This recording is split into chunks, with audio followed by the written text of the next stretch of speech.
We now go over to Jeremy Corbyn. Jeremy Corbyn. Thank you, Mr. Speaker. Does the Prime Minister appreciate that the campaign against COVID does not fall equally on everyone in our society?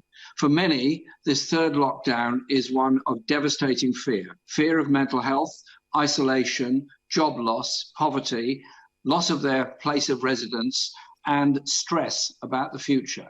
So will he, at the very least, ensure that statutory sick pay is increased to £320 a week, the universal credit is not cut, that the continuation of the protection of private tenants goes on after the end of this lockdown, and that above all else, he ensures that every child in every school and every student has a chance to learn online by provision of a computer and, yes, free universal broadband for all in our society.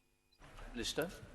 I thank the right honourable gentleman, who seems to be recapitulating what his right honourable colleague has already asked me, as though he was still doing his old job. But I don't necessarily want to repeat all the points that I've made.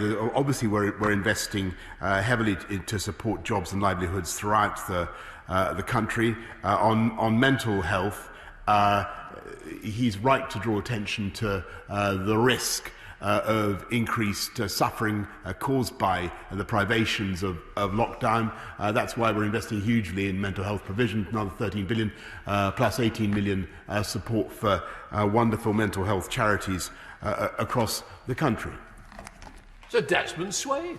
Pubs can't compete with supermarkets for off sales. Even within a household, you can't play tennis or golf.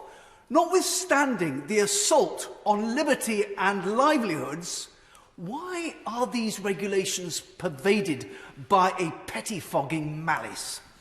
Prime Minister. Pettifogging, yes. Malicious, no.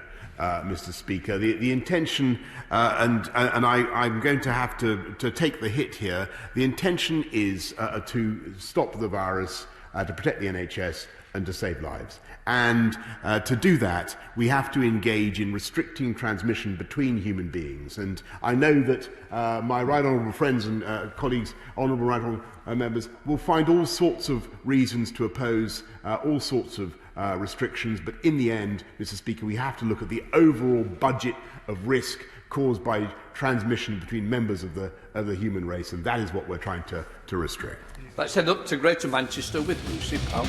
Lucy Powell.